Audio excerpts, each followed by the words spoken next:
Well, hello and welcome to the Movie Paradise Show. I'm your host, Nathanael Molnár. Thank you so much for watching and tuning into this episode of the Movie Paradise Show, which airs live on YouTube every single Saturday at 1 p.m. Eastern Standard Time. Usually I'm joined by our co-host, Rob Jacinta. However, he is unable to join us this week as he was last week. So I'm doing the show solo. So how the show works is that we have a few discussion topics I'm going to talk about, and then we're going to get to your live questions in the chat if we have the honor of having some. So, without further ado, let's get right into it and talking right off the top with Did You Hear? Folks, did you hear that there is a John Wick spin-off movie coming? Now, I am a fan of the John Wick series. I think they have done a fantastic job for what they're going for and what they're trying to be. They've done a fantastic job in delivering the action and the violence while also having some great character depth and some great narrative purpose. I think the first one is personally, in my opinion, the strongest film because it has the strongest story and strongest narrative drive. Whereas with the last one that we got, which is probably my second favorite, has the best when it comes to the action choreography. What they were able to accomplish with that movie was just fantastic. But now we have a spin-off movie coming called Ballerina, and it's based upon what we got a little bit of a glimpse of in the world of in John Wick 3 when he goes and visits Angelica Houston's character and we see the world of the ballerinas and all that. I thought that was a really interesting sub-point of John Wick 3. It wasn't a huge portion of the film, but it really gave us an insight into John Wick's past and what might have caused him to become the person that we meet in the John Wick series. And I think that it was really interesting, and I love the idea of exploring the world of John Wick further. One of the most impressive things about this series has been their ability to world build, to build the mythology. They've done such a great job in giving us little tastes of this larger world without really taking the time to go into it further. You know, we get glimpses of the Continental, or we get glimpses of this or that. And I think this whole ballerina portion of John Wick 3 was one of those instances where they gave us a glimpse of the larger world and chose not to go into it. But now we're going to be going into it. And I love this series. I think the prospect of a spin-off film, especially focusing on this portion of the world, will be very interesting. I'm very excited to see who they bring on for the cast. Will Angelica Houston return? Will Keanu Reeves be in the film as John Wick? Who knows exactly what direction they're going to go in, but I, for one, am very interested to see what they do with the film. So what do you think? Are you excited for this John Wick spinoff? Do you think it's going to be any good, or are you planning on skipping it? Leave your thoughts in the comment section below. So, now we move on to, did you hear, ladies and gentlemen, did you hear that The Matrix 4 has added a new cast member in a leading role, and that is Yahya Abdul-Mateen II. Now, you may recognize him from Aquaman, in which case he played Black Manta in that film. Now, I was not a huge fan of the Aquaman movie. I personally wasn't even that big of a fan of the Black Manta character role. I thought he was just completely unnecessary in the film. But Yahya is a great actor. From everything else I've seen him, he was in Us, the Jordan Peele film Us. He is a really good performer, and I'm excited to see him in new projects. And he's going to be a leading part in this movie. Now, anyone who's followed me for any period of time knows my thoughts on The Matrix. It is my all-time favorite movie. And the prospect of us getting a fourth film, I've just been over the moon about this sequel, mainly because I think there's so much that you can do with Matrix movies nowadays. You know, there's, especially with the way that computers and everything has changed and evolved so much since the last Matrix movie we got. There is so much that you can do with a fourth Matrix movie. And I, for one, am really excited to see the cast members return, and for this new film, I'm just very excited for it. And to have Yahya coming in to be the one of the leading characters in this film, I think it's great. I think it kind of shows that they're almost taking a Force Awakens approach to it, where you'll have the returning cast members from the original, but then you have the new characters coming in that kind of take over the franchise and move it on to a new direction. And I think that's for the best. That's what you want to do. You want to have that mix of the old, the familiar, but also work in the new, the people who are going to take your franchise to the next level, who are going to be able to take it further. And I think Yahya is a great actor, and I'm very excited to see him lead this film. So the question is, what do you think? Are you excited to see Yahya Abdul-Mateen II be the leading role, or one of the leading roles, in this film? Are you excited for that? Are you even looking forward to Matrix 4? Leave your thoughts in the comment section below. And now we're moving on to a little bit of trailer talk. Every week, there are new trailers that drop, and I like to take at least a couple of them and talk about them here on the show. And the one that I picked out for this week that stood out to me the most was that for Jungle Cruise, which stars Dwayne Johnson and Emily Blunt in this adaptation of the Jungle Cruise ride from Disney World, Disneyland. I recently went to Disney World and I rode the Jungle Cruise ride. And, I mean, it's a fun ride for what it is.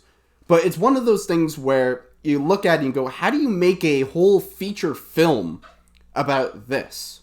Which was the same conversation we were all having when Pirates of the Caribbean, the first one, was coming out. How do you make a whole movie and mythology and world surrounding a theme park ride? And they did it pretty well with the first Pirates of the Caribbean. The sequels, I'm not going to comment as much on. But the first one, at least, they did a really good job with. And now we have Jungle Cruise.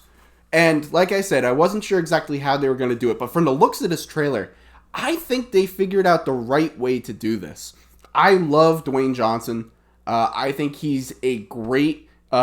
I was about to say great actor. I don't know if I think he's necessarily a great actor, but he's a great leading man in a lot of these movies. He brings a power, he brings a charisma and a charm with him when he's on screen. And while he's not the strongest pure thespian out there, he is a great leading man when it comes to these parts. And he does a great job with that. And I love Emily Blunt. Emily Blunt is fantastic. Of course, Quiet Place. Of course, Edge of Tomorrow. She's been in, and she was Mary Poppins. That Mary Poppins Returns movie, by the way, is very underrated. I don't think that movie got as much love as it deserved. But to see these two together, I'm very excited for that. I thought they had good back and forth, good chemistry together in this trailer. I think the approach that they're taking with it, at least from the looks of this trailer, it seems like of all the ways to do a Jungle Cruise movie, this is the way to do it. And so I am very interested and very excited to see what they do with this film. I think it could be a lot of fun. It also could be a complete disaster. You know, it could just be complete trash. It very well could.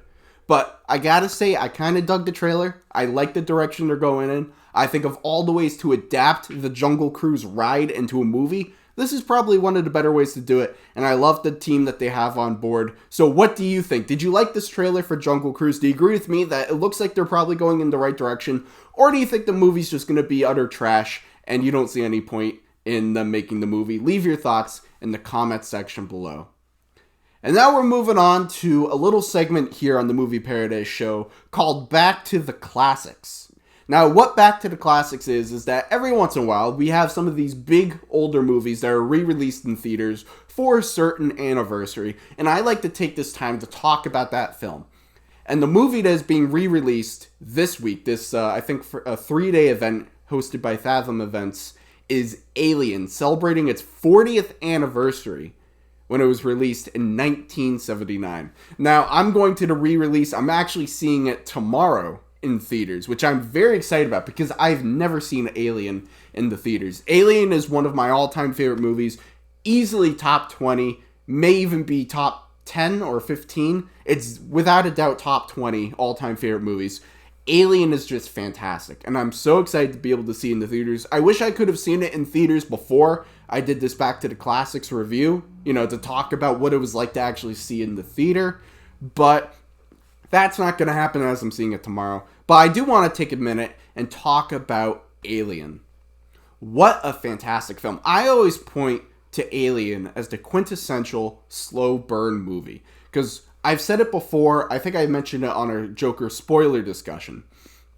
But with slow burns are one of those things that I appreciate the slow burn, especially when the payoff is great. Because you have the whole movie building and building and building to something.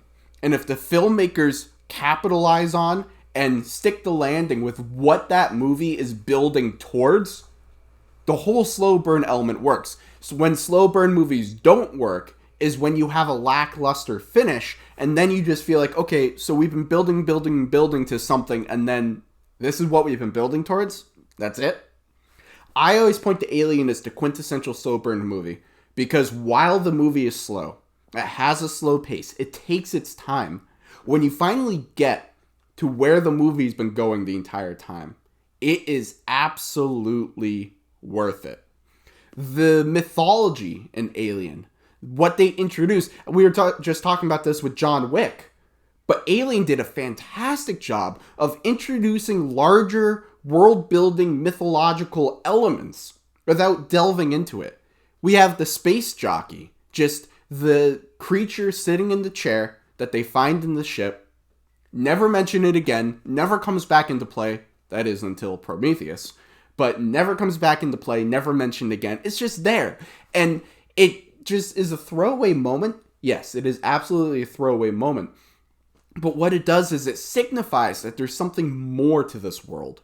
There's something larger going on than just what is actually happening within the film.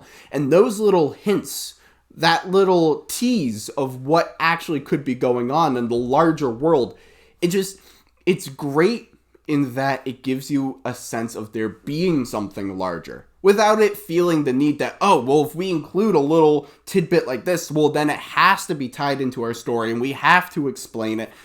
We don't have to have any of that. And I think Alien is a great example of them doing something like that very efficiently. And of course, there are so many great iconic moments. I don't want to go into too many spoilers, just in case there are people out there who are thinking about going to see it in the big screen for its 40th anniversary, and this was going to be their first time seeing it. But I'm sure you've heard references to the chest burster scene. One of the greatest, most iconic scenes in probably all of cinema. The effect it has, the tension it builds, the horror of it. It's one of the most standout moments in any movie I think I've ever seen. The face hugger scene when he looks down into the egg and wow. Just Alien is full of those moments. And then you get Sigourney Weaver, who was not a huge name before this film, and then she just was phenomenal in this movie. And of course she went on to go be in Aliens and was nominated for Best Lead Actress for her part in Aliens. And they just even took the character even further and took the world even further. This Alien, 1979's Alien, directed by Ridley Scott, is one of the all-time great science fiction films. It's one of the great all-time horror movies, and it's just a fantastic movie in of itself. It is one of my favorites. I can't wait to be seeing it to see it in theaters. I'm really looking forward to that. What do you think?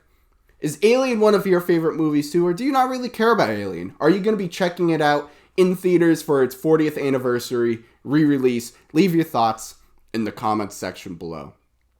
And this brings us now to our main topic here on today's installment of the Movie Paradise Show. So last weekend, Joker opened up in theaters, and my thoughts on the movie are very well documented. It's not quite my favorite movie of the year, but I thought the movie was great. It had so much merit. If you saw the film and you're interested, go check out our spoiler discussion that we did for Joker. Me and our co-host Rob Chiquinta, we did over an hour-long discussion just talking all things about the Joker, full spoilers. So if you've seen the film, you can go check that out and listen to our thoughts on the movie. But I enjoyed it a lot. And part of what made Joker so special and so unique was that it was its own standalone story. It wasn't connected to any sort of shared cinematic universe. It wasn't tied into 23 other movies. It was just focusing on one character, one individual story in his own world. And I think that was part of what helped Joker be as great as it was. I mean, granted, you needed a great script and a great director and great performances and great cinematography and a great score and blah, blah, blah, blah, blah. All those other elements. But what helped it be as great as it was that it was its own standalone story. And so, after Joker, here I have a few different characters that I think DC should look at and potentially spinning off into their own stories. Now, I'm not talking about any sort of shared cinematic universe with Joker at all. Let me be clear. I don't think that would work, nor do I think that's necessary. What I am proposing is 3 characters in the DC universe, in the comics, whom I think you can take and do a gritty character study on those characters who would lend themselves well to a long-form standalone movie. So here are my 3 picks, who I think. The first one I'm going to suggest is Lex Luthor. Now, there have been some rumors that they're actually looking at doing a Lex Luthor movie, which the reason why I kept it in this list was because I had actually been thinking about this topic before I heard that, and Lex Luthor was always one of the ones I wanted to talk about. So, they may be actually doing it, but let's put that aside for just a second. I think the story of Lex Luthor could make for a fascinating film. You don't need Superman. You don't need any of the Justice League. All you need is one guy, Lex Luthor, a ruthless businessman, who, as he does in the comics, launches his campaign to be president of the United States and wins. Now, if only there was some sort of real-life influence that they could use for a movie about Lex Luthor. Who knows? They'll have to really dig into the comics for that. But I think that story, that character, could lend itself so well to a live-action film in this fashion. I think you could have a Lex Luthor movie where he is the only character in there. You obviously supporting characters, but you don't need Superman.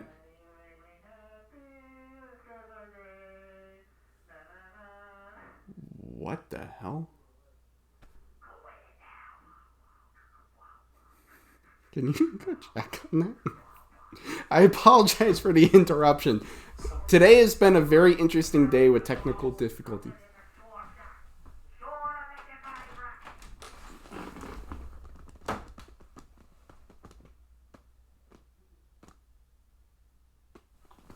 Hold on one second, folks.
It wasn't going to be there. Okay, I see now. Okay, well now we're live still, so.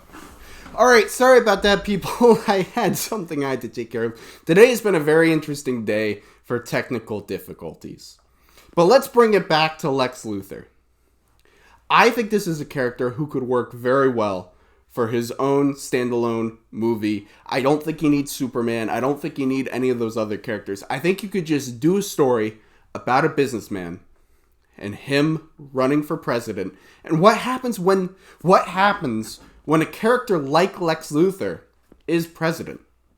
I think that whole storyline for the comics is really interesting, and I think it could lend itself so well to a movie. And I think with the success that DC has had with Joker, I think they should absolutely explore something like that with Lex Luthor.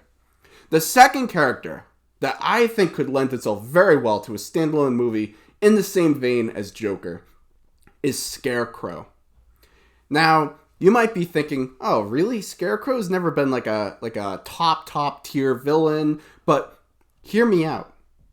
I think if you have a character like Jonathan Crane, someone who is obsessed with fear, how fear manifests itself in people, why people are afraid. And I think that central question that Jonathan Crane has, which leads him to become the Scarecrow and to evoke that fear and to try to get that fear out of other people, I think that could be really cool. There's so much you could do, especially with the drugs that he creates to induce fear in people, and I think you could go for a very similar vibe and tone as Joker, where it's just this dark and gritty world, and you have Jonathan Crane, a completely messed up individual who begins these illegal experiments on people, trying to induce fear in them and explore what happens in the brain when it's receptive to fear. I think that could make for a fascinating movie. I think it would be really interesting. Now, with all these suggestions I have, there's no guarantees these would be any good at all. You could easily make a Lex Luthor movie, and it could completely suck. You could easily make a Scarecrow movie, and it's just a pile of garbage. But what I think these characters have are the potential to make a movie that doesn't necessarily have to be as good as something like Joker, but it could just be a very interesting character study in of itself. And that brings me to my third pick for a villain that they should do a standalone movie about in the wake of Joker, and that is Bane. Now, part of me wasn't sure whether or not to put Bane on the list, mainly because he was so prominent in The Dark Knight Rises. However, The Dark Knight Rises, the Bane that we got in that movie was really kind of his own character. He had some basis in the comics, but so much of that character was its own thing that Christopher Nolan kind of created for that movie, that I think there still leaves the opportunity to do a standalone movie more grounded in the roots of the character of Bane.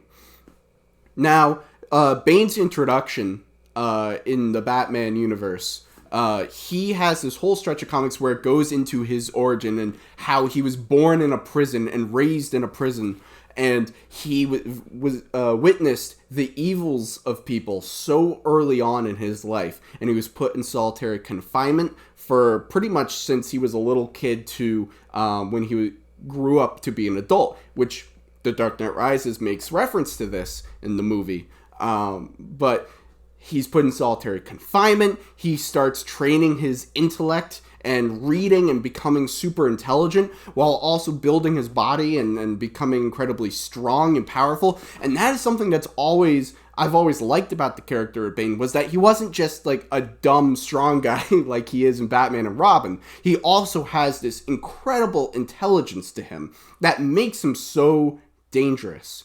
And I think if you made a standalone movie about a guy in prison who's born into the prison in solitary confinement, training his intellect, training his body, ultimately rising up and leaving that confinement and then going out into the world, and what does he do next? Now, you could introduce the venom that he has, where that thing that he has that makes him even stronger, but I've always liked or preferred Bane when all of his strength was naturally brought about from him training as opposed to being enhanced by drugs. But you could even go that route, and that would be interesting. I think there's so much you could do with the character of Bane and explore his character, really in a way that, while The Dark Knight Rises did it to some extent, they also took liberties with the character to create their own character, which worked great for that movie. And I love Tom Hardy's Bane in that movie. I think that Bane is tragically underrated and underappreciated.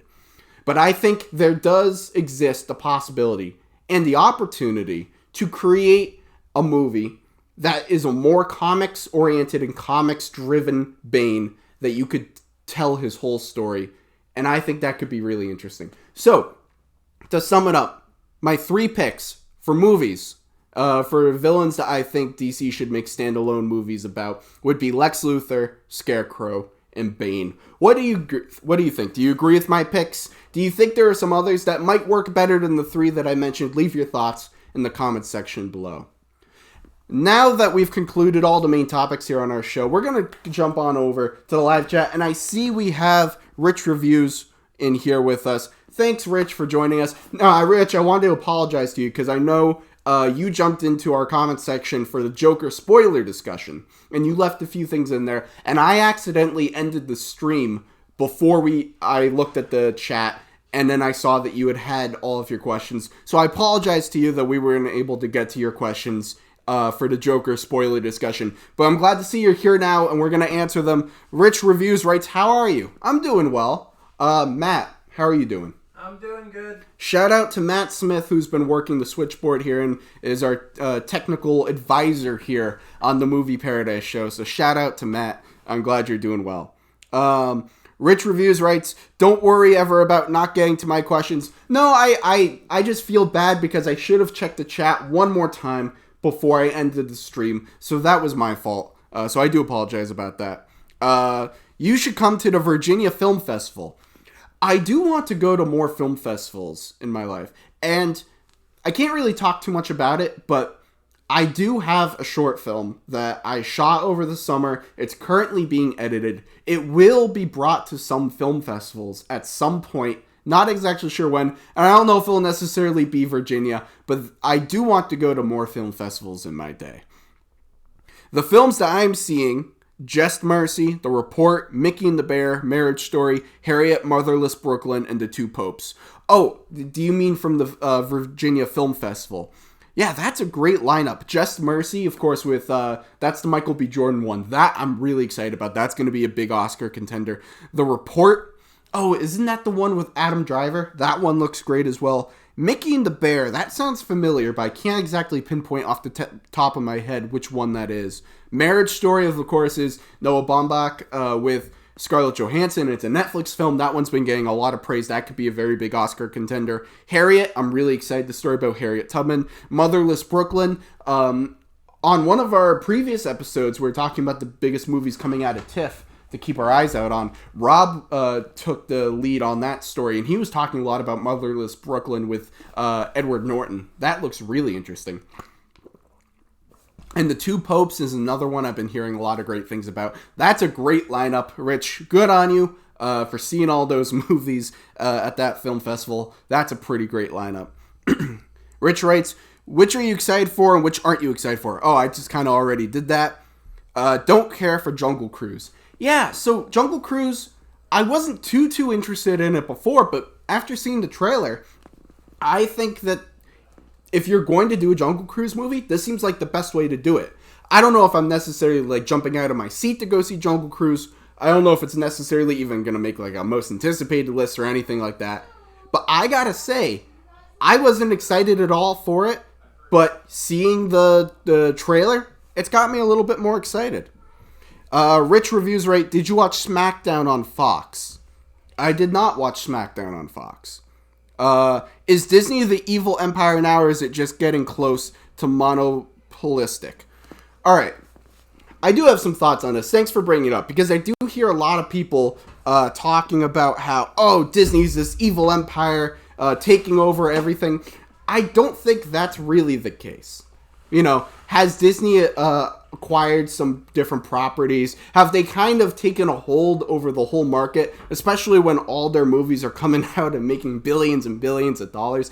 Yeah, they're a studio that puts out movies that a lot of people want to see. And I don't think that's bad for the industry. If anything, that's great for the industry. I don't see how it hurts the industry for a studio to put out movies that a lot of people want to see.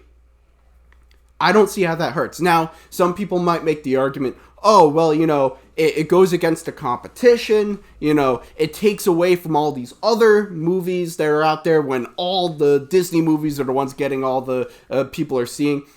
That's not Disney's fault. First of all, Disney making movies does not discourage anyone else ever from making a movie.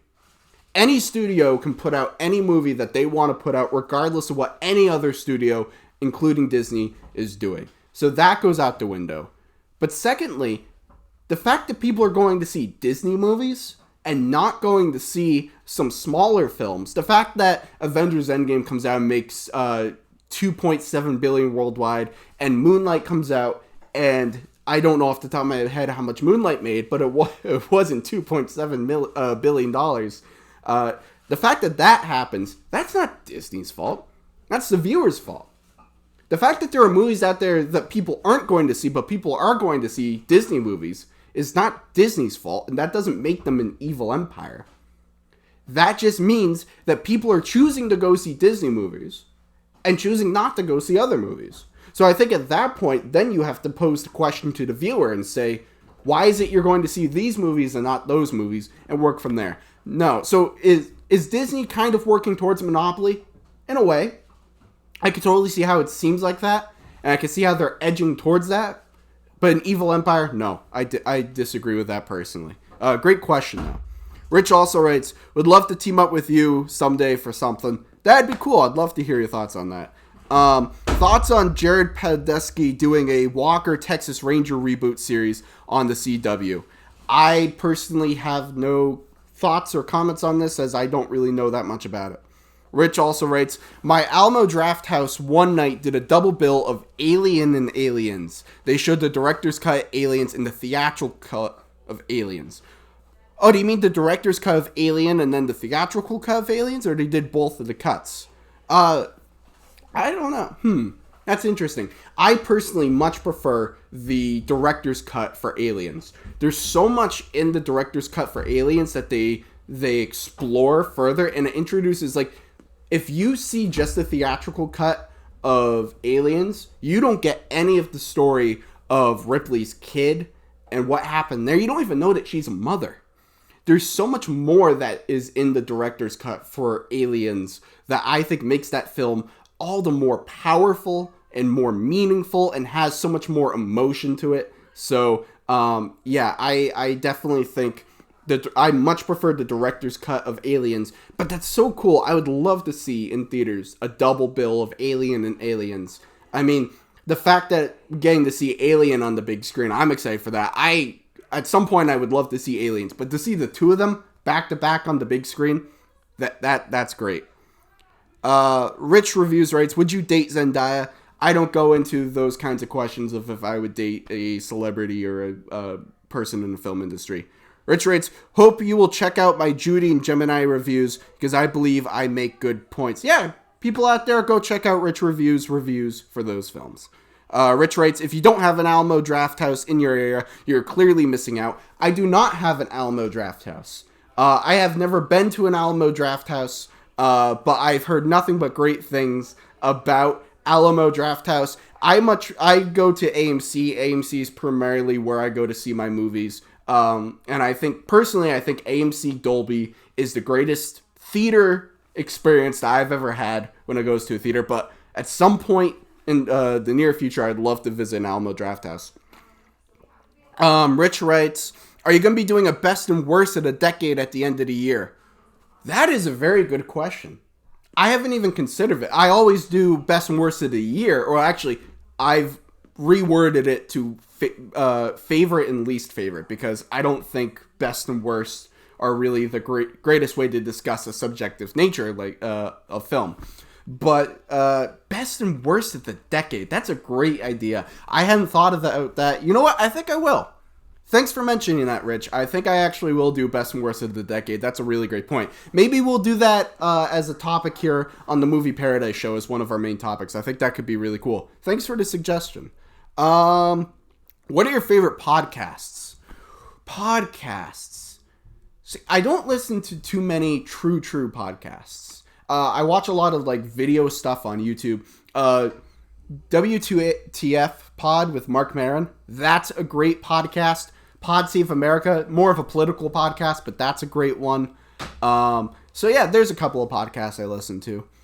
Are you planning on watching the Batwoman series on CW? See, I don't really watch comic book material made for TV anymore. I used to. Like, I watched some of Daredevil. I loved Jessica Jones. I watched Luke Cage. Like, I watched some of those Netflix things. I used to watch Arrow. I used to watch Flash. But I just kind of came to a point where I just decided I don't really care about the TV comic book stuff anymore. And maybe that's unfair of me, because then I'm just saying, based upon my experience with other movie series, that I'm then making judgments about upcoming series. So maybe that's wrong on my part. But I just realized I just don't really care, because I think that comic book characters lend themselves much more efficiently to the big screen. For bigger budgets, for movie structures, I think they work so much better. And I just, in general, I don't watch a ton of TV. I much prefer movies over TV. So I don't really watch any of the comic book stuff that's on TV. So no, I won't be watching the Batwoman series personally. What are your top 5 series this year?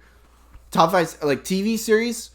Alright, so I can't do like an actual top 5, but some of the series that I've been watching this year, Euphoria is probably my favorite show on TV right now. Now, I fully aware I've only seen like 0.00001% of the TV shows on TV right now, but Euphoria is my favorite. Oh, Zendaya, you were just mentioning Zendaya. She's fantastic on that show. All the performances are great. The writing's great. That show is just, I love that show. The Boys was also great. That's a really good one. Glow. I love Glow. In the last season of Glow that came out this year, also speaking of Mark Maron, that was a great series. So yeah, I'd say probably the 3 standout series that I've seen this year would be Euphoria, The Boys, and Glow. Not necessarily in that order, but definitely Euphoria first. And then Rich writes, so when are you going to direct a Star Wars or a Star Trek movie? Well, I can't comment on it because, you know, with ongoing deals, you can't really talk about the details. But let's just say I got some things in the works, and I might have a couple of trilogies in the works on both sides. So I think that concludes us for our questions today. So that's going to do it for the Movie Paradise Show. Thank you so much for tuning in. Make sure to tune in next week, Saturday, 1 p.m. Eastern Standard Time, for the next installment of the Movie Paradise Show. And I think Rob Jaginta, our co-host, should be joining us again for that. And once again, I do apologize for the technical difficulties with the show today. We're always trying new things here on the show. We're trying to do things a little bit differently every time to try to optimize the performance of the stream, of the show, everything. And with that, there will always be issues as we constantly try to figure out new things and do it in a new way. So I do apologize about that. All I can say is that we'll try to do things better the next time. So thank you for tuning in. Make sure to like, comment, subscribe for more content. Be sure to follow us on all of our various social medias at Movie Paradise 99. And until next Saturday, 1 p.m. Eastern Standard Time. Thanks for watching.